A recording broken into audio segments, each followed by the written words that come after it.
गुरु हमें जगत को मिथ्या करके दिखाता है।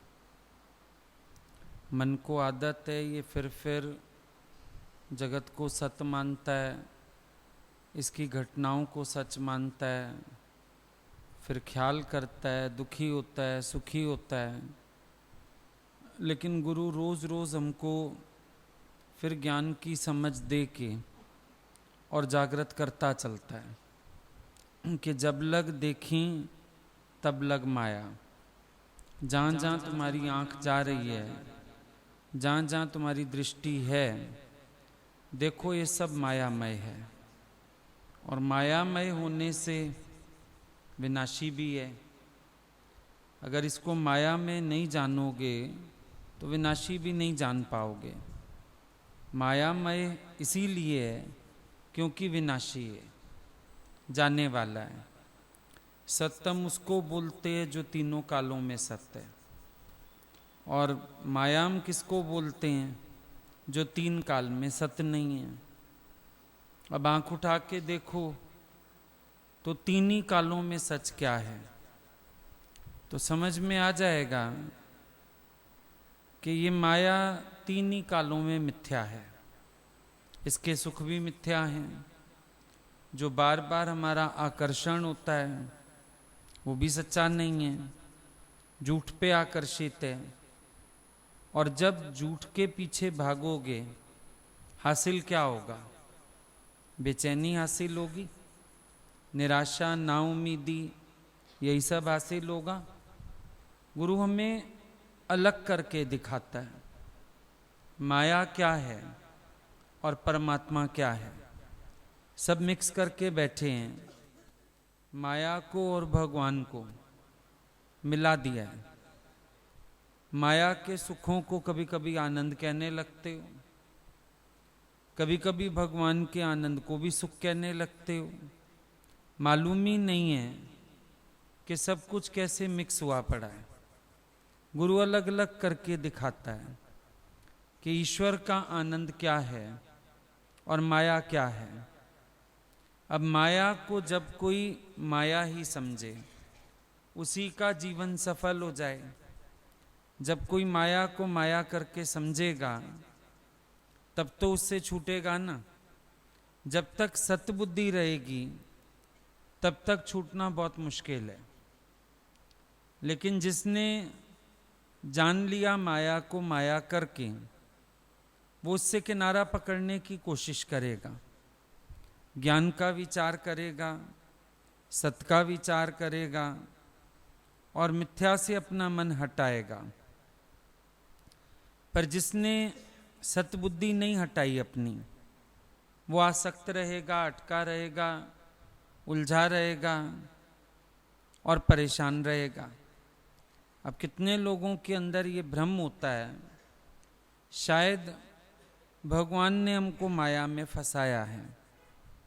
भगवान ने नहीं फंसाया। भगवान तो कहता है मैं एक से अनेक हुआ, एको हम बहुश्याम। मैं एक था, अनेक हो गया। लेकिन इस अनेकता में सत्बुद्धि तुमने रखी है। अब मान लो सूरज की परछाई 100 आईनों में पड़ती है। इसकी आवाज़ ठीक करो थोड़ा। 100 आईनों में पड़ती है तो ये तो नहीं हो गया ना कि सूरज 100 हो गए। हम जानते हैं सूरज एक है, लेकिन ये जितनी परछाइयाँ पड़ रही हैं ये मिथ्या है। इसी तरह से सत परमात्मा एक है और उसका सुख भी अनंत है और आनंद है, दोनों बातें हैं। बाकी सब जगह उसकी पड़ रही है परछाई, और वो परछाई से आकर्षित होके हम सोच रहे हैं शायद ये सच है। जैसे एक बच्चे को तुम पानी में भी चांद दिखाओ तो वो कहेगा 2 हो गए चांद, एक आकाश में एक धरती पर है पानी में। पर आप जानते हो आकाश में चांद जो है वही सच है, और ये जो पानी की परछाई है ये परछाई मात्र है, सच्ची नहीं है। आप जानते हो इस बात को। इसी तरह जब हमने देख लिया कि परमात्मा सच है और जितनी भी माया है ये सारी की सारी मिथ्या है, फिर उसमें मन अटकता नहीं है, फिर उसमें उलझते नहीं है। परछाई को सच मानना यह अज्ञान हो गया। अब भगवान कृष्ण की बाल लीला में बताते हैं कि वो कहते थे मेरे को चंद्रमा का खिलौना चाहिए, मां हम चंद्र खिलौना ले हों। अब यशोदा जानती है चंद्रमा तक कैसे पहुंचेगा, लेकिन ये भी जानती है जिद्दी है, तो परात भर के रखती है आंगन में, उसमें चांद का प्रतिबिंब पड़ता है और कृष्ण जी खुश हो जाते हैं, मेरे को चंद्रमा रूपी खिलौना मिल गया। तो हम सब हंसते हैं बाल लीला देख के कि भगवान भ्रमित हो गए, परछाई को चांद मान लिया है, उसी में अटक गए, उसी में फंस गए और इसीलिए खुश हो रहे हैं। अब जो बच्चा परछाई को सच मान रहा है उसको भी आनंद हो रहा है, खुश हो रहा है, सुखी हो रहा है, लेकिन आप जानते हो उसका सुख कितनी देर का। अगर उसका अपना ही पैर लग गया परात को, हाथ लग गया, पानी गिर गया, अभी चंद्रमा है, अभी नहीं होगा। जानते हो ना, इसका हंसना थोड़ी देर का है, थोड़ी देर में रोएगा क्योंकि ये चांद तो गायब हो जाएगा जो परात में है। तो ऐसे जब तुम सत मानते हो जगत को, अक्षय परमात्मा का, और तुम सोच रहे हो यही सच है, तो जब तुम उसको सच मान के उलझ जाते हो तो फिर ज्ञानी को भी हंसी आती है। वो जानता है ये अभी हंसते हैं, फिर अभी रोएंगे, अभी खुश हो रहे हैं, अभी गमगीन हो जाएंगे कि सच तो है नहीं, परछाई मात्र है। अब दर्पण में आप अपने को देखते हो, आप दर्पण वाले को तैयार नहीं करते, तैयार अपने को करते हो। बिंदी तुमने अपने को लगाई, आईने वाले को बिंदी अपने आप लग गई। तो मूल तत्व परमात्मा को जानने से, स्वयं को जानने से पूरे ब्रह्मांड का जानना हो जाता है। जब अपने को तत्व से जाना कि मैं ब्रह्म स्वरूप हूं, तो बिंदी जैसे अपने को लगाई, फिर आईने वाले को लग गई। ऐसे जब अपने को तत्व से जाना, फिर हमने सबको जान लिया। फिर ये नहीं कि ये लड़का, ये लड़की, ये दोस्त, ये दुश्मन, ये अच्छा, ये बुरा, ये गुणवान, ये अवगुणी, अब ये सब झमेला खत्म हो गया। क्यों खत्म हो गया? क्योंकि अपने आप को जान लिया तत्व से। तत्व से स्वयं को जानते ही सामने भी तत्व दृष्टि हो जाती है। अब दूजा भाव ना हुई, अब दूजे का भाव नहीं आएगा। ये जो बार बार सत करके लगता है ना जगत, वो इसलिए क्योंकि तुम परछाई को सच मान रहे हो, और ईश्वर तो एक ही है। अब एक है तो उसको तुम जानो तत्व से, तो तुम्हें समझ में आ जाएगा कि इनमें कुछ साच्यों नहीं, नानक बिन भगवान, इसमें और कुछ सच नहीं है। एक परमात्मा सच है, और एक परमात्मा सच है, उसका निश्चय है तुम्हें, तो फिर मिथ्या में तो मन अटकेगा नहीं। जब हमारे पास डायमंड का सेट है, तो फिर हम आर्टिफिशियल में मन क्यों रखेंगे? 2.5 लाख का सेट है, 250 रुपए का सेट है, तो 250 वाले की परवाह खत्म हो जाती है जब 2.5 लाख का सेट मिल जाता है। एक लड़का था, गरीब थे वो लोग बहुत, तो उसकी माँ उसको रोज दूध के बहाने सत्तू घोल के देती थी और बोलती थी बेटा ये दूध है, पी ले। वो रोज पीता रहा उस दूध को। एक दिन गया अपने दोस्त के घर, तो उसकी माँ ने दोनों बच्चों को दूध पिलाया। अभी असली दूध पी आया। जब घर लौट के आया, माँ ने फिर वही सत्तू घोल के दिए, बेटा दूध पी ले। तो मां को बोलता है अब नहीं पीऊंगा ये नकली दूध, मैं असली दूध पी आया हूं, मुझे मालूम पड़ गया असली दूध का स्वाद क्या होता है, तो अब मैं ये दूध नहीं पीऊंगा, मुझे मालूम है तुम सत्तू घोल के दे रही हो, दूध तो कुछ और होता है। तो जब एक बार सत्य का जानना हो जाता है तो फिर मिथ्या में मन नहीं अटकता। एक बार जब हम जान लेते हैं सत्य वस्तु को, फिर मिथ्या वस्तु से प्रयोजन नहीं रह जाता है। एक बार जब हम जान लेते हैं कि तत्व रूप से परमात्मा ही सर्वत्र है, फिर नाम रूप इनसे प्रयोजन नहीं रह जाता। और जब तक तत्व से नहीं जाना, नाम रूप में बहुत मन अटका पड़ा है, बार बार ये मिथ्या जगत सच्चा करके लग रहा है, बार बार अंदर वाला कह रहा है शायद ये सच है, शायद ये जगत सच है, इसके सुख दुख सच हैं, इसकी बातें सच हैं, बहुत कुछ सच लग रहा है। लेकिन तत्व दृष्टि होते ही समझ में आ जाती है बात। और इसमें भी फिर गुरु कोई ये नहीं कहता मेरे कहने से जगत को मिथ्या कहो, वो तुमको बोलता है अपनी आंख खोलो, तुम बताओ तीन काल में सत्य क्या क्या है। तो भाई तीन काल में सत्य तो एक परमात्मा है, तो मिथ्या हुआ ना जगत। गुरु ये नहीं कहता मेरे कहने से जगत को मिथ्या कह दो, पर वो हमको कहता है तुम परखो, हम तुम्हें सत्य सत्य की परिभाषा बता रहे हैं, परखो तुम, हम तुम्हें बता रहे हैं मिथ्या क्या है। मिथ्या माना जो देखने में आए पर तीन ही कालों में सच नहीं है।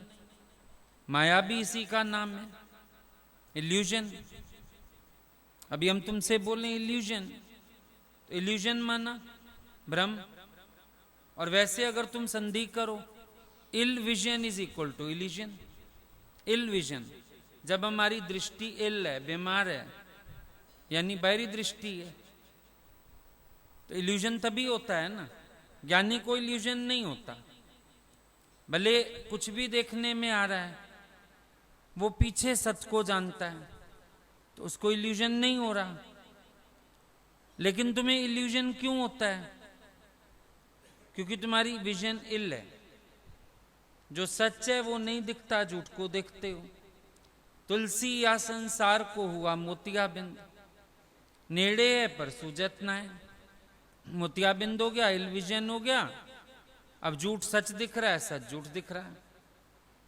जो परमात्मा तीन काल में सत्य है कहते हो, वो तो दिखता नहीं है।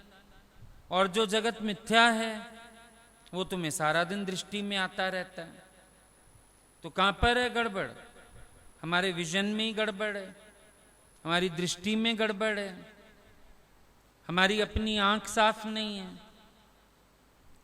अपनी आंख शुद्ध करो, अपनी दृष्टि साफ करो, तो तुम्हें मालूम पड़ जाएगा कि एक ही परमात्मा सच है। तो गुरु हमको परखने की आंख भी देता है। जैसे वो लड़का था, उसका बाप मर गया और कुछ हीरे छोड़ गया वो, तो जब खाने की दिक्कत आई, माँ ने बोला ये हीरे ले जा, चाचा तेरा जौहरी है, उसी की दुकान पे बेचा जाके। चला गया बेचने, चाचा ने हीरे देखे, बोला अभी बेटा मंदी है तो ये हीरे घर रख दे, तू मेरे यहाँ थोड़ा नौकरी कर ले, मैं पैसा दे दूंगा। रह गया उसकी दुकान पे। चाचा ने उसको हीरे परखने सिखाने शुरू कर दिए। एक दिन चाचा उसको बोलता है हीरे ले, आजकल भाव बहुत बढ़ा हुआ है और तू भी परखने जानता है, ले आ, कीमत लगा और बेच दे। घर गया हीरे उठाने, पोटली खोली, एक एक हीरा फेंकता जाए फेंकता जाए, एक दो बचा लिए। माँ ने बोला ये क्या कर रहा है, पागल हो गया इतने हीरे देख के? बोला माँ ये सारे कांच हैं, हीरे तो ये दो तीन हैं। इतने में चाचा भी आ गया। बोला अब अगर मैं कहता ये हीरे झूठ हैं तो तुम्हें लगता चाचा के मन में बेईमानी आ गई, मैंने इसीलिए कहा हीरे संभाल दे, तू परखने सीख जा। अब पता चला हीरे तो एक दो सच्चे, बाकी सब कांच। तो ऐसे ही गुरु भी तुमको ये नहीं कहता मेरे कहने से कह दो जगत मिथ्या। आओ बैठो रोज सत्संग में आके परखना सीख लो, भगवान परखना सीख लो, माया परखनी सीख लो। अब जब परख लोगे तुम अपने आप मिथ्या कह के छोड़ाओगे, वैराग आ जाएगा, हमें कहना ही नहीं पड़ेगा। और हम बोलेंगे झूठ छोड़ो तो मन कहेगा गुरु ने मेरे को मजे नहीं लेने दिया, शायद जगत सच्चा था। अब ये बच्चे आते हैं, हम किसको नहीं बोलते तुम छोड़ के आओ, हम दिखाते रहते हैं ऑब्जर्व ऑब्जर्व ऑब्जर्व। अब ऑब्जर्व कर लो, कितना सुंदर दृष्टांत बताया। दासी थोड़ी देर सो गई बेड के ऊपर, नींद आ गई उसको, अच्छी चादर मखमली देख के, तो उसकी पिटाई की रानी ने, तो हमारी सेजा पे सो गई है। फिर थोड़ी देर में हंसने लगी रोने के बाद, अब क्यों हंसी? तो कह रही मैं तो थोड़ी देर सोई तो इतनी पिटी, तेरा पता नहीं क्या हाल होगा, तो रोज सोती है इसके ऊपर। तो गुरु ऐसे आंख खोल देता है, ऑब्जर्व। शौक आता है, ऑब्जर्व। माया का लड्डू, शादी का लड्डू जिसने चखा वो भी रोया, ना रोया खाया वो भी रोया। पर अगर कोई जान ले चूने का लड्डू है, आंतड़ियां फाड़ेगा तो अपने आप ही त्याग देगा। कई चीजें ऐसी होती हैं जिनका त्याग अंदर से हो तो सही रहता है, बाहर किसी के कहने से त्याग करोगे तो फिर परेशान हो जाओगे। इसीलिए गुरु कभी नहीं कहता कुछ त्यागो, वो सिर्फ कहता है परखो, ऑब्जर्व, जस्ट सी।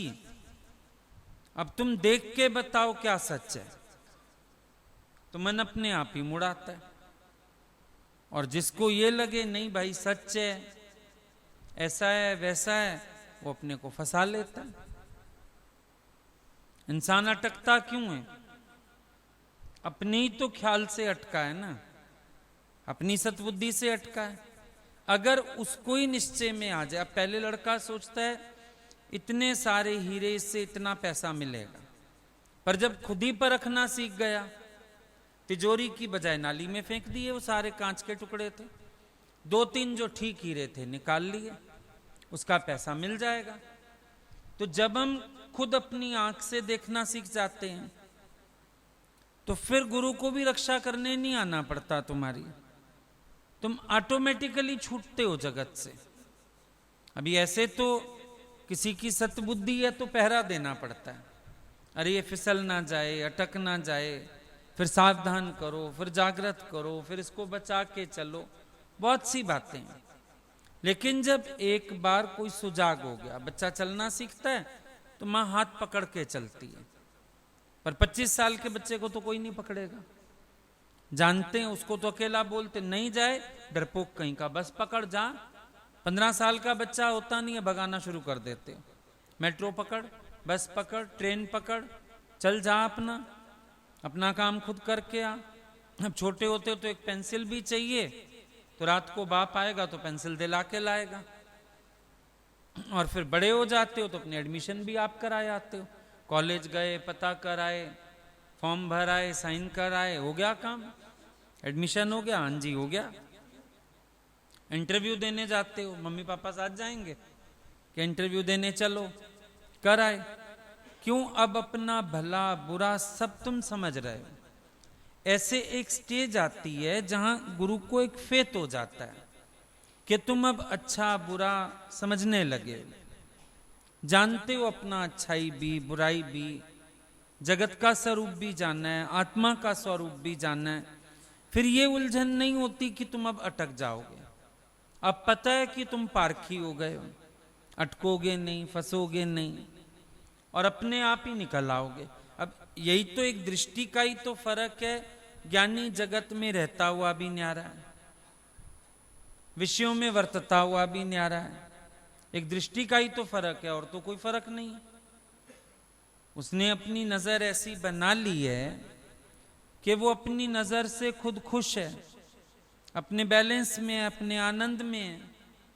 वो जानता है कि इस सब में से सच केवल भगवान है, आकार सब मिथ्या, नाम रूप सब मिथ्या, सब्जी ले आते हो तुम, जिमीकंद लाते हो, कांटों वाला होता है, पर जानते हो अंदर का फल तो ठीक है प्रकृति से, उसके छिलके उतार के अंदर की सब्जी बना के खा जाते हो। कटहल लाते हो, छिलके हटा देते हो, तत्व जानते हो। बादाम खरीदने जाते हो, पतले छिलके वाला हो, ऐसे ऐसे करके देख लेते हो गिरी कितनी मोटी गिरी है, अंदाज लग जाता है ना गिरी का बादाम से। संतरा लेने जाते हो, देख लेते हो रस भरा, छिलका पतला हो, अंदर संतरा अच्छा होगा। अब आकार दिखता है, पर फिर भी तो तुम अंदर के तत्व तक पहुंच जाते हो। इसी तरह से बाहर से भले नाम रूप आकार दिखते, लेकिन फिर भी जो सच है उसको जान लो, उसमें उलझने की कोई बात ही नहीं है। देख लो ना तत्व क्या है, रस क्या है, गिरी क्या है, तत्व, उस फ्रूट का तत्व जानते हो। ऐसे इस पूरी प्रकृति में तत्व रूप परमात्मा को जानो, पता चल जाएगा तुम्हें सच क्या है। अपने ही परखते चलो और काम करते चलो, कोई दिक्कत नहीं आएगी। जहां अपनी नजर ना परख पाए, अपने अंदर उलझन हो, अपने अंदर दिक्कत हो, फिर इंसान बहुत जगह अटकता है, फिर इंसान बहुत जगह उलझ के खड़ा हो जाता है। लेकिन बड़ी सीधी सी बात है, अपना अटकाव हम एक तरीके से खत्म कर सकते हैं तत्व दृष्टि से, और कोई तरीका नहीं जगत से छूटने का, और कोई तरीका नहीं। भले हम कहीं ये सुख हमेशा नहीं रहेंगे, मन कहेगा चलो जितने हैं उतने ले लेता हूं, जब नहीं रहेंगे। मन भी तो चालाक है, बहुत तरह से बात काटता है ये गुरु की। लेकिन जब तत्व को जान लोगे तो अपने आप हर चीज से छुटकारा मिल जाएगा। सच को जान लो, सच क्या है। अब पैकेट में बंद साड़ी दिखती है, पर जानते हो साड़ी है। ज्वेलरी बॉक्स में पड़ा हुआ दिखता तो ज्वेलरी बॉक्स है, पर जानते हैं ज्वेलरी है। तो इस नाम रूप के भीतर कौन है, अब कौन धारण करने वाला है? सबना जिया का एक कोई धाता। अब धारण करने वाले पे नजर आ गई तुम्हारी, तो नजर हट गई ना बाकी बातों से। जब धारण करने वाले पे नजर आ गई, अब कभी किसी ने ऐसा किया, दुकानदार को पूछे पहले बता पैकेट कौन सा देगा। चश्मे का बॉक्स नजर आता है, चश्मा नजर नहीं आ रहा, फिर भी कोई पूछेगा चश्मा है, ये पड़ा ना मेरा चश्मा, वह डिब्बी है ये तो चश्मा। अरे डिब्बी के अंदर चश्मा है, जानते हैं ना, दिख तो डिब्बी रही है, पर आप तो चश्मे को जान रहे हो। दिख आपको डिब्बा आ रहा है, आप तो ज्वेलरी को जान रहे हो। दिख आपको पैकिंग रही है, पर आप अंदर साड़ी को जान रहे हो। सब जगह तो ऐसा है, आपको बाहर नाम रूप तो दूसरा ही दिख रहा है ना, पर अंदर के तत्व को जानते हो कि नहीं जानते हो? फिर ये नाम रूप दिख रहे हैं तो क्या हुआ, तत्व को तो हर कोई जान ही रहा। वेरी सिंपल, ईश्वर ने अपना ऐश्वर्य ऐसे प्रकट किया। अब किसी ने पूछा भगवान के मंदिर क्यों बनाए जाते हैं जबकि भगवान सर्वत्र है? उसको जवाब मिला हवा भी सर्वत्र है, पर फील करने के लिए पंखा लगाया जाता है।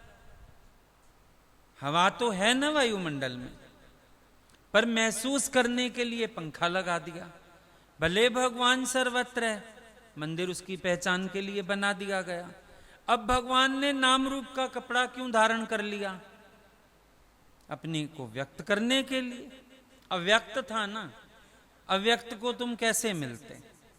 अव्यक्त ने नाम रूप का कपड़ा धारण करके अपने को व्यक्त कर दिया। अब व्यक्त को देखते हो, आप कहते हो व्यक्ति। जब व्यक्ति को देखते हो अव्यक्त को आप भूल जाते हो, जबकि आपको व्यक्ति को देखते ही ध्यान आना चाहिए अव्यक्त।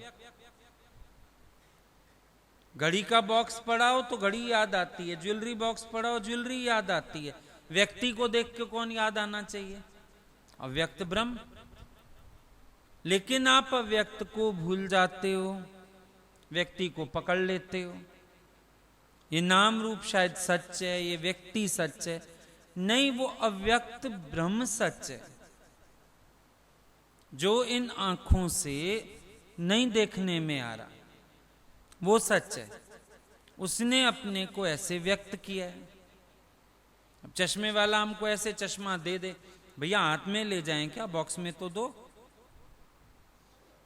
ज्वेलरी लेने जाओ, वो हार ऐसे ही हाथ में लटका के दे दे, बोलोगे भैया ढंग से पाउच में डालो, ज्वेलरी बॉक्स में रखो, तरीके से सेट लगा के दो हमें, टूट जाएगा, उलझ जाएगा रास्ते में। तो निराकार ने अपने आप को साकार करके व्यक्त किया है। मैं हूं, ये भी मैं हूं, ये भी मैं हूं, ये भी मैं हूं। आप कहते हो जो व्यक्त है वो सच है, हम कहते हैं ना, अव्यक्त सच है। ये व्यक्त तो उसका कपड़ा है, नाम रूप है, छिलका। व्यक्त कौन? व्यक्त ब्रह्म, उसको जानो। अभी किसी को भी उसके कपड़ों से बुलाएंगे, बोल सकते हैं ये कॉटन इधर आ, ये नायलॉन इधर आ, ये जॉर्जेट इधर आ, ये क्रेप इधर आ, बोलेंगे? ये कपड़े हैं। कलर से भी नहीं बुलाएंगे, ये पिंक इधर आ, ये ऑरेंज इधर आ, ये ब्लू इधर आ, ग्रीन इधर आ, इससे भी नहीं बुलाएंगे। कपड़ों के भीतर जो है उसको जानते हैं। अच्छा, कपड़ों के भीतर भी एक नई बात देखो, कपड़े हैं आपने पहने हुए, कपड़ों के भीतर हर कोई नगन है कि नहीं? ऐसे शरीर के अंदर वो अशरीरी है। कहते हैं समझ नहीं आता अशरीरी कैसे है। जैसे कपड़ों के अंदर तुम नगन है, ऐसे नाम रूप वाले शरीर के अंदर ब्रह्म शरीर के सिवाय है, अशरीरी है। अब इसको तुम्हें फील करना है। जैसे तुमने कल्पना से फील किया मैं शरीर हूं, अब आदत पड़ गई है, इतनी कल्पना पक्की हो गई है, अपने आप को देह मानने लगे। अब दूसरी कल्पना करो, मैं शरीर नहीं हूं। अभी कल्पना से इसका विभाग होगा, एक कल्पना को दूसरी कल्पना से तोड़ा जाएगा। पहले कल्पना करी है देह होने की, अब कल्पना करो ब्रह्म होने की। देह होने की कल्पना की, इतनी सच्ची हो गई, शरीर ही सच्चा लगने लगा। अब अपने ब्रह्म स्वरूप की कल्पना करो, अपने आप जगत मिथ्या, शरीर मिथ्या, और तुम अपने को ज्यों का त्यों जानने लगोगे। कोशिश तो करनी पड़ेगी, बिना कोशिश के काम नहीं चलेगा। इसको अलग करके जानो, ये नाम रूप आकार ये मैं नहीं हूं, मेरा सच्चित आनंद रूप है, वो जानना है। वो देखो कि कैसे शरीर फानी है, अवस्थाएं बदल रहा है, मिथ्या है, पर इसको जानने वाला साखी सुजाग, वो ज्यों का त्यों, वो एक रस, वो ना घटता है ना बढ़ता है। बचपन से लेके तुम्हारी मैं तो वही चली आ रही है, बदली है क्या? बचपन से लेके मैं तुम वही बोलते आ रहे हो, इसका मतलब मैं नहीं बदला। एक साक्षी ना बदला है, एक चेतन ना बदला है, ये जग अदला बदली है, ये सारा जगत अदली बदली होने वाला। अब जब बदलने वाला जगत, बदलने वाला शरीर, लेकिन कौन है जो नहीं बदला, जो कहता है मैं बचपन में ऐसा था, मैं जवानी में ऐसा था, मैं बुढ़ापे में ऐसा। हे भगवान मौत दे दे, किसको दे दे मौत? शरीर को, मैं सुखी हो जाऊं। शरीर को मौत आए मैं सुखी हो जाऊं, इसका मतलब मैं मरने वाला भी नहीं हूं। कौन हूं मैं? विचार करके देखो, शरीर की अवस्थाओं को जानने वाला। मन के दुख सुख के धर्म को जानने वाला। क्योंकि क्या कहते हो, तूने मेरा मन दुखाया, कि नहीं मुझे दुखाया, तूने मेरा बड़ा मन दुखाया, कहते हो ना। मन के दुख सुख को जानने वाला कौन हूं मैं दृष्टा हूं, साक्षी हूं, जाननहार हूं। अलग करो अपने को शरीर से। मन के भावों को, बुद्धि के धर्म को, शरीर के धर्म को, सबको मैं साक्षी होके जान रहा हूं। मेरा स्वरूप तभी है साक्षी स्वरूप कि मैं सबके धर्म को जानता हूं, अलग करके देखता हूं। मैं इसमें फंसता नहीं हूं, मैं इसका रूप नहीं हूं। अपने स्वरूप को ज्यों का त्यों जानो, तो अपने आप मिथ्या से मन हट जाएगा। जब तुमने जान लिया सोना सच है, तो आकार की कोई टेंशन नहीं होती। सोने का गिलास समझो क्रैक हो जाए, डस्टबिन में कोई नहीं डालेगा, क्योंकि पता है सोना उतना का उतना है। कुछ भी टूट जाता है ना सोने का, पर जोड़ के रख लेते हो उसको। पता है इतनी छोटी छोटी बॉल भी होती है ना, कभी चेन में, किसी चीज में, टॉप्स में, उनको भी संभाल के रख देते हो, क्योंकि उतना उतना मिलीग्राम भी सोना है। सारा मिल जाएगा तो हो जाएगा 1 तोला 2 तोला जो भी बनेगा। संभालते हो क्योंकि जानते हो तत्व का नाश नहीं। चीनी के खिलौने टूटे, क्यों संभाले? मीठे का नाश नहीं है, चीनी का नाश नहीं है। खिलौने टूटने पर भी चीनी नहीं टूटी, गहना टूटने पर भी सोना नहीं टूटा। इसी तरह से शरीरों के जाने पर भी, हे अर्जुन, मेरा ना होता नाश है। भले नाम रूप के ये कपड़े, जैसे आज आपके कपड़े फट गए, पुराने हो गए, घिस गए, तो आप थोड़ी पुराने हो गए, आप थोड़ी घिस गए। कपड़े बदले जा सकते हैं, कपड़े दिए जा सकते हैं। ऐसे आत्मा व्यापक स्वरूप, सर्वत्र अमर, अजर, अविनाशी। बाकी रही बात शरीर रूपी कपड़े की, ये तो एक दिन जाना ही है। सदा न संग सहेलियां, सदा न काले केश, सदा न इस जग जीवना, सदा न राजाई वेश। हमेशा रहने वाला तो कुछ नहीं है।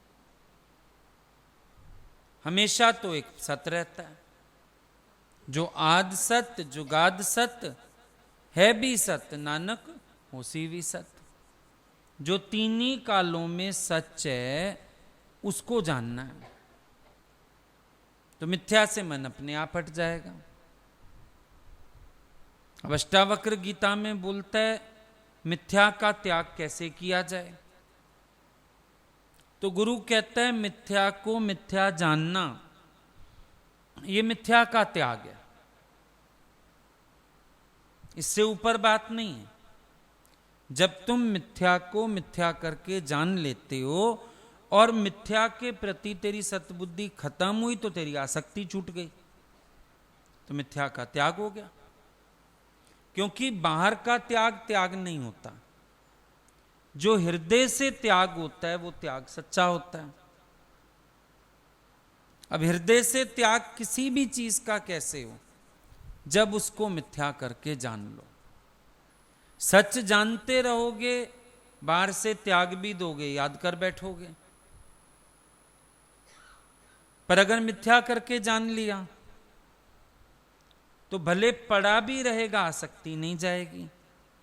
ज्ञानी ने घर का सामान उठा के नहीं फेंक दिया, कर्म प्राणियों से संबंध तोड़ के भाग नहीं गया, सब कुछ वहीं का वहीं।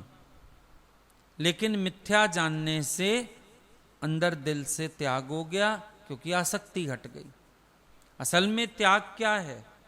किसी चीज को छोड़ देना त्याग नहीं होता, उसकी आसक्ति हटा देना दिल से, ये त्याग होता है। किसी भी चीज को छोड़ोगे ना अगर, वो तो कल याद आएगी, पर दिल से उसकी आसक्ति खत्म हो जाए। अब ज्ञानी सबको इतना प्यार करके न्यारा कैसे रहता है? दिल में आसक्ति नहीं पैदा होने देता। आसक्ति हो जाएगी तो फिर याद आएगी, आसक्ति हो जाएगी तो लगेगा इसके बिना चल सकते हैं, इसके बिना नहीं चल सकते। पर तुम देखोगे ज्ञानी को फर्क ही नहीं पड़ता। ज्ञानी को किसी चीज से फर्क नहीं पड़ता। जैसे आईना, 20 साल अलमारी उसके सामने पड़ी है, हटा दो 21वें साल कोई छाप ही नहीं आएगी अलमारी की। ऐसे हृदय दर्पण बन जाए। कोई कितना साथ रहे, कितना बैठे, कितना प्यार करे, सेवा करे, कुछ भी करे, पर तुम्हारा हिसाब किताब क्या होना चाहिए? दर्पण साफ का साफ, अंतर एक ना दो। जब राग की स्थिति पैदा नहीं होने दोगे तो त्याग की नौबत ही नहीं आएगी, क्योंकि ग्रहण ही नहीं हुआ। ग्रहण माना ही राग होता है। जहां राग पैदा हुआ समझ लो तुमने ग्रहण कर लिया जगत को, चाहे वो जड़ है चाहे वो चेतन है। राग की स्थिति पैदा होना यही होता है, जगत को ग्रहण कर लेना। अब राग की स्थिति नहीं है अगर, तो रहत अतीत सर्वरस भोगी। ज्ञानी अतीत रहता है, सब रसों का भोक्ता भी दिखता है तुम्हें कि शायद ज्ञानी रस ले रहा है, पर ज्ञानी कोई रस नहीं ले रहा, खाली का खाली। चम्मच से तुमने मीठा खाया, खट्टा खाया, चम्मच कौन सा रस ले रहा है? ज्ञानी का अंतःकरण निर्लेप, ज्ञानी का अंतःकरण निर्लेप है, इसीलिए निश्चेष्ट है। कोई चेष्टा नहीं करता उसका चित्त। और राग होता है ना, चित्त में चेष्टाएं चलती हैं। जिससे भी राग होता है उसके लिए ये करूं, वो करूं, ऐसा करूं, वैसा करूं। जहां चित्त में राग पैदा हुआ वहां चेष्टाएं होंगी। राग नहीं है चित्त में, कोई चेष्टा नहीं है। कैसी चेष्टा करेगा चित्त? कैसा संकल्प करेगा? कैसा ख्याल करेगा? कैसे कोई विचार आएगा? कोई बात भी नहीं रहेगी अंदर। तो सब में बढ़िया बात है आसक्ति छूटे अंदर से। जो पहले आसक्तियां हैं वो आसक्तियां छूट जाएं। कैसे छूटें? मिथ्या को मिथ्या करके जानो। एक डायबिटिक पेशेंट है, वो कैसे चीज को छोड़ता है? पूछ के, मीठा है क्या ये? हाँ, अच्छा ठीक है, हम नहीं खाएंगे। चावल रख दो, कोई और चीज रख दो। वो पहले सवाल क्या होता है डायबिटिक पेशेंट का? मीठा है क्या ये? शिकंजी रख दो, मीठा है? हाँ भाई मीठा तो है, हम नहीं खाएंगे। जान लिया ना, मीठा है, मुझे नुकसान करेगा, मुझे नहीं चाहिए। दो बातें हो गई। तत्व जान लो तो भी आसक्ति का त्याग है, मिथ्या जान लो तो भी आसक्ति का त्याग है। मिथ्या करके देखो भाई, नाम रूप सब जग का रूप है, झूठ है, रहने वाला नहीं है, सब कूड़ है, तो भी चलेगा। और अगर ये जान लो तत्व रूप परमात्मा ही सच है, तो भी मन नहीं जाएगा।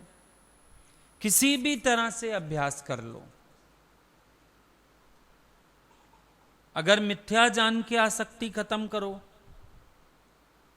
तो भी ठीक है, और अगर तत्व जान के कि इसमें सच क्या है, जैसे सोने का तत्व जान लिया तो बाहर से भले चूड़ी है, भले पेंडेंट है, भले चेन है, कोई बर्थडे पे गिफ्ट ही दे गया तुम्हें गोल्ड की कोई चीज, एनिवर्सरी पे दे गया गोल्ड की चीज, तुम जब जान रहे हो गोल्ड का है तो संभाल रहे हो, भले डिजाइन पसंद है या नहीं, पर संभाल रहे हो। क्यों? तत्व जान लिया उसका कि गोल्ड का है। और जब पता चल जाए आर्टिफिशियल है, बड़ा धक्के खाता रहता है, कभी ड्रेसिंग पे, कभी कहीं, भले डिजाइन कितना भी पसंद क्यों ना हो, भाई है तो नकली। अब असल को जान लो तो भी ठीक, नकल का नकलीपना जान लो तो भी ठीक, जैसे मर्जी कर लो, आ जाओगे उसी स्टेज पे। मना शक्ति छोड़ देगा, राग छूट जाएगा, कोई परेशानी नहीं होगी। पर एक निश्चय तो करना पड़ेगा, मिथ्या है तो वैसे ही प्रयोजन नहीं, और सत्वस्तु को देख लो तो फिर मेरा अपना आप है, संग्रह वैसे भी नहीं। क्या पकड़ना, क्या संग्रह करना, आत्मा तो पूरा पूरा सदा ही है। आकार से मन हटाओ तो निराकार समझ में आ जाए। कहीं भी फूल में खुशबू, नींबू में खटास, चीनी में मिठास, तीनों निराकार तत्व हैं, पर फिर भी तो उनको जानते हो। नींबू को जान ही किस लिए रहे हो? खटास के लिए नहीं। नींबू माना ही खट्टा, जब खट्टे की जरूरत पड़ी तो नींबू याद आया, नींबू माना खटास, चीनी माना मिठास, फूल माना खुशबू। खुशबू के बिना फूल फूल नहीं है, मिठास के बिना चीनी चीनी नहीं है, खटास के बिना नींबू नींबू नहीं है। मेरे बिना ये आकार सब मिथ्या, जगत सारा मिथ्या, मेरे दम पे सब कुछ है। मैं तुम्हें कह दूं नींबू है खट्टा नहीं है, चीनी है मीठी नहीं है, फूल है खुशबू नहीं है, बोलोगे कैसी बातें कर रहे हो? तो फिर ये जो आकार है, नाम रूप है, इसका तत्व क्या है? अव्यक्त। जब नींबू में खटास अव्यक्त है, लेकिन इस्तेमाल करो तो पता लगता है व्यक्त है। चीनी में मिठास अव्यक्त है, दूध में मिला लो दूध मीठा कर देती है। फूल को सूंघो तो पता चलता है खुशबू है, खुशबू का कोई आकार तो है नहीं, दिख तो रही नहीं। तो जब इन चीजों में निराकार को जान सकते हो, तत्वों को जान सकते हो, तो अपने जीवन में आत्मनिश्चय क्यों नहीं कर सकते हो? जरा ये भी बताओ। ये भी तो सारा तुमने देखा है ना कि नहीं दिखती इनमें। चीनी में मिठास कहां दिख रही है? जब तक चीनी खाओ नहीं, किसी चीज में मिलाओ नहीं, मिठास अनुभव हो सकती है, मिठास दिखती नहीं। खटास अनुभव हो सकती है, खटास दिखती नहीं। फूल अनुभव कर सकते हो खुशबू फूल की, खुशबू दिखती नहीं। तो आत्मा है आश्चर्यवत, जो समझाई नहीं जाती, इसे अनुभव किया जाता है, ये भी दिखलाई नहीं जाती। आत्मा कैसे दिखाएं तुम्हें? अनुभव करो। जैसे तुमने नींबू में खटास अनुभव की है, ऐसे स्वयं में निश्चय करो। बाकी कोई दिखाएगा तो नहीं। आओ मैं तुम्हें आत्मा दिखाऊं, कैसे दिखाएं? आत्मा माना ही निराकार। जैसे मिठास निराकार, खटास निराकार, इसी तरह से आत्मा माना निराकार। तभी गुरु कहते हैं तुम तत्वज्ञ बनो, तत्व को जानने वाले। तत्व को नहीं जाना तो काम बेकार है सारा। तत्व को जानो। What's the truth? सच क्या है? तब समझ में आएगा तो कैसे निराकार जहां तहां विद्यमान है। आप उसको सोचते हो इस चमड़े की आंख से देखूं, नहीं दिखेगा। चमड़े की आंख से चीनी दिखेगी, मिठास नहीं। नींबू दिखेगा, खटास नहीं। इमली दिखेगी, खटास नहीं। करेला दिखेगा, कड़वाहट नहीं। नीम दिखेगा, कड़वाहट नहीं। इसी तरह से इस आंख से ये सब चमड़ा दिखेगा, लेकिन निराकार नहीं। उसको अनुभव करना होगा।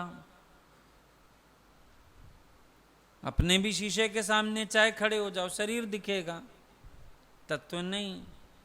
तत्व तो अनुभव की चीज है,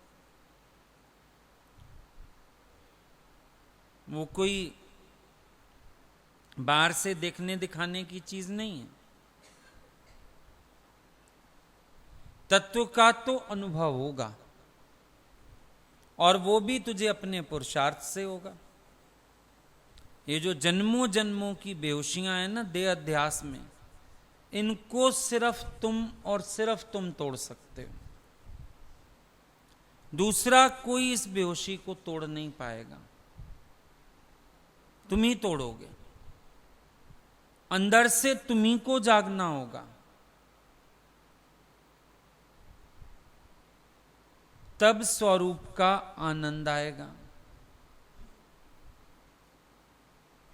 अगर तुमने नहीं जाना तत्वों को, तो ये नाम रूप आकार इन्हीं में उलझ के रह जाओगे, पहुंचोगे किसी मंजिल पर नहीं। इसीलिए सबसे पहले जरूरी है आत्मनिष्ठा, फिर आत्म विचार से अनुभूति तक पहुंचना। जिस मंजिल को पाने आए हो उसके लिए पुरुषार्थ कितना चल रहा है, ये तुम अपने आप से पूछ सकते हो। सिर्फ बोलो नहीं ना, पर जानो। जो जो जानिए तिस सदा सुख होए, जो जो जाने तिसकी गत होए। जो जानता है ना तत्व रूप से स्वयं को, उसकी गति हो जाती है। बाकी सब तो अटके रहेंगे, पता ही नहीं चलेगा। अब तुम जितनी मर्जी दीवारें खड़ी कर लो, छतें डाल लो, पर महाकाश तो एक ही है, सच वही है। आजकल समझो 25 फ्लोर की बिल्डिंग बनती है, 100 मंजिल की बनती है, फिर क्या महाआकाश के 100 टुकड़े हो गए? नहीं हुए। ये सब घटाकाश मठाकाश, ये इल्यूजन। आकाश तो दिख रहा है कमरे का भी, मठाकाश है ये, इल्यूजन। महाआकाश सच है। ये तो दीवारें डाल डाल के आकाश बना दिए गए, ये कभी भी टूट सकती है। सच कौन हुआ? महाआकाश। और एक समय मठाकाश को चाहे घटाकाश को मिलना महाआकाश में। तो चाहे जीव जितनी मर्जी बातें करे, जितनी मर्जी हस्ती बनाए, जितना बड़ा औहदा बनाए, आखिर एट लास्ट उसको अपने अनंत में ही समाने का है। मंजिल तो वही है। अब तुम अनंत को जब नहीं जान रहे हो, तो अंत होने वाले नाम रूप में फंसे जा रहे हो। और गुरु तुम्हें कह रहा है अनंत को जानो, अनंत ब्रह्म, उसको जानो, उसको पहचानो, उसको समझो, उसका विचार करो। क्यों नहीं हटता जगत से मन? क्यों नहीं जाती आसक्तियां? क्यों नाम रूप सच्चे लगते हैं? क्यों अपने अंदर उलझन होती है, उदासी आती है, मायूसी आती है, याद आती है, निराशा होती है? इस सब का एक ही कारण है, मूल तत्व को नहीं जाना है। जब मूल तत्व एक है तो संयोग किससे, वियोग किससे? कौन मुआ रे, कौन मुआ? बताओ कौन मरा? फिर कोई मरा ही नहीं। क्यों नहीं मरा? क्योंकि तत्व एक ही है, वो मरता ही नहीं है। तत्व मरे तो फिर सब मरे। तभी कबीर ने बोला, राम मरे तो मैं मरूं, नहीं तो मेरी मरे बल्लाए। अब बताओ, राम मरता है तो मैं भी मरने को तैयार हूं। राम तो नहीं मरता है, बस राम नहीं मरता तो मैं भी नहीं मरता। काम खत्म। किस निश्चय से बोलते हैं राम तीर्थ? किस निश्चय से बोलते हैं कबीर? किस निश्चय से बोलते हैं रामकृष्ण परमहंस? उस निश्चय को पकड़ लो, उसको जान लो। उसको नहीं जाना तो फिर कुछ नहीं जाना। सबसे पहले तुम्हें उसको जानना। जो आता है जाता है वो मैं नहीं हूं। अब समझो आंख देख रही है, पर आंख के पीछे भी तो कोई देख रहा है। जब मुर्दे की आंख डॉक्टर देखता है ना, देखा है तुमने? ऐसे पलक उठा के तार से कहता है चला गया। कौन चला गया? जो आंख के पीछे से देख रहा था वो चला गया। समझो हमारे सामने वाले घर में जो रहते थे, घर खाली कर गए। अब उनकी खिड़की से जो बच्चा रोज झांकता था, बालकनी में जो उनका कुत्ता रहता था, हम कहते हैं वो चले गए। कोई हमारा रिश्तेदार आता है, फ्रेंड आता है, उसने भी देखा, अरे वो बच्चा यहाँ खिड़की में टंगा रहता था, वो चले गए। अरे वो कुत्ता बालकनी, वो चला गया। डॉक्टर झांक के क्या बोलता है? आंख में देखने वाला चला गया। इसका मतलब आंख के पीछे कोई और देखता था, कान के पीछे कोई और सुनता था। डॉक्टर रिपेयर कर देगा, चश्मा लगा देगा, नजर की ऑपरेशन कर देगा, पर रोशनी तो आंख में है तब ना। भगवान आंख से रोशनी समेट ले, डॉक्टर ऑपरेशन करके क्या कर लेगा? करे? कुछ नहीं कर सकता। कर तब सकता है जब आंख में पहले से रोशनी है, फिर वो चलो ऑपरेशन कर दे, कुछ कर दे। ऑपरेशन भी किसको बोला? मोतिया का ऑपरेशन क्या होता है?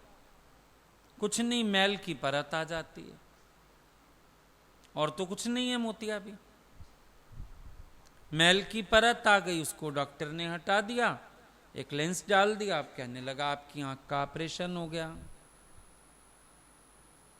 यही तो होता है, मैल का पर्दा। तो बाहर से जो पर्दे आ जाएं, आवरण आ जाएं, उसको कोई भी हटा सकता है, पर तत्व को तो तुम जानो ना, वो तो ऑलवेज प्रेजेंट है। ना आता है, ना जाता है, ना घटता है, ना बढ़ता है। वो तो भाई है ही है। ना ओ मरे, ना ठागे जाए, जिसके नाम वसै मन माहे। उसको जानो, कौन है वो? कौन है जो कहता है शरीरों के जाने पर भी मैं नहीं जाता हूं? कौन है जो साखी होके सारा शरीर की लीला देखता है? चाहे वो दर्द पैर में है, चाहे पेट में है, चाहे सिर में है, कौन देखता है? एक साक्षी ना बदला है, एक चेतन ना बदला है।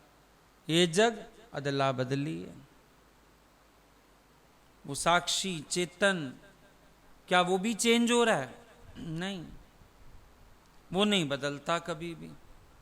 वो ज्यों का त्यों चल रहा है, उसमें कोई भेद नहीं आया।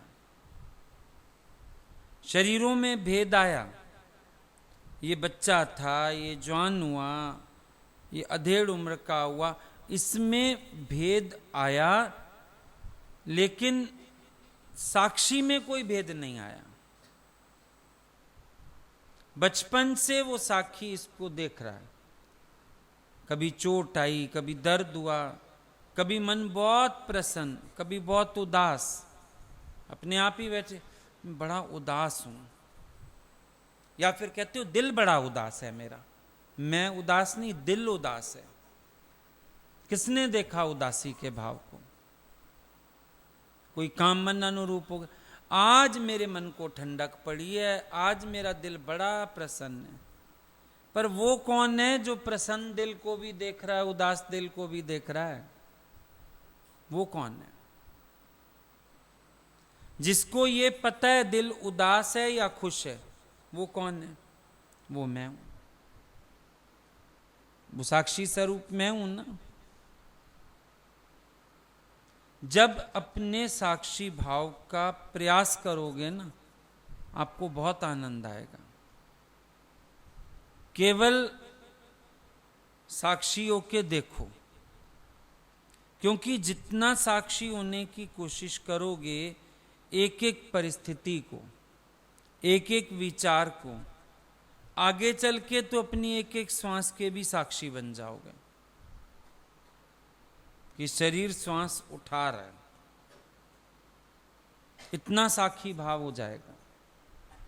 Just see, be seer not doer. Doership में नहीं आना कभी भी, सीयरशिप में रहना। देखने वाले बनो इसको। और आप देखो, जो देखता है वो करता नहीं है, जो करता है वो देखता नहीं। जो दृष्टा है वो आसक्त नहीं है, जो आसक्त है उसका कारण ही यही है, वो दृष्टा नहीं हो पाया। दृष्टा भाव कई विकार छुड़ा देता है। कामना आई, आप खाली देखो, काम उठ रहा है, 2 मिनट बाद काम शांत हो जाएगा। लोभ उठ रहा है, देखो 2 मिनट नहीं लगेंगे, लोभ शांत हो जाएगा। सिर्फ साक्षी होके देखो। एक्चुअली साक्षी भाव का कोई प्रैक्टिस नहीं करता, वरना जिस विकार को भी साक्षी करके देख लोगे ना, वो विकार भी विकार नहीं रहेगा। ऐसा खेल है ये। सिर्फ देखो। चोर आया, देखो। काम वाली मैरी आती है, देखते हो खाली। पीछे पीछे चलते रहते हो, जिस कमरे में सफाई करती है देखते हो। वो डर के मारे कोई चीज उठाती नहीं, जानती है मालिक सुजाग है, देख रहा है बस। किसी कमरे में कोई बैठा होता है, आवाज लगाते, अच्छा तू है, ये सफाई कर ले। हाँ कर ले। अब जब तुम सुजाग बैठे हो, तुम नौकरानी की हिम्मत नहीं ना कुछ चोरी करने की, पैसा गहना कुछ भी नहीं उठाएगी वो। तो जब तुम साक्षी सुजागो तो मन की भी हिम्मत नहीं कुछ उठाने की। मन अटखेलियां कब दिखाता है? जब तुम सुजाग नहीं हो, जब तुम साक्षी नहीं हो। जो साक्षी है उसके मन क्या बिगाड़ेगा उसका? वो तो दृष्टा होके सब देख ही रहा है, जान ही रहा है, तो मन उसका क्या बिगाड़ेगा? कुछ भी नहीं बिगाड़ पाएगा। तो सीयरशिप में रहो। डूअरशिप में क्यों आते हो? कर्ता भोक्ता ये सब बनते ही आपका दृष्टा भाव गुम हो जाता है। और दृष्टा भाव जाग जाए तो कर्ता भाव, भोक्ता भाव सब खत्म हो जाता है। तो साक्षी दृष्टाओं के रहो, आसक्ति अंदर से छूटे, अपने सत स्वरूप को जाना जाए, तभी अंदर जगत का अभाव होगा। आई बात समझ में?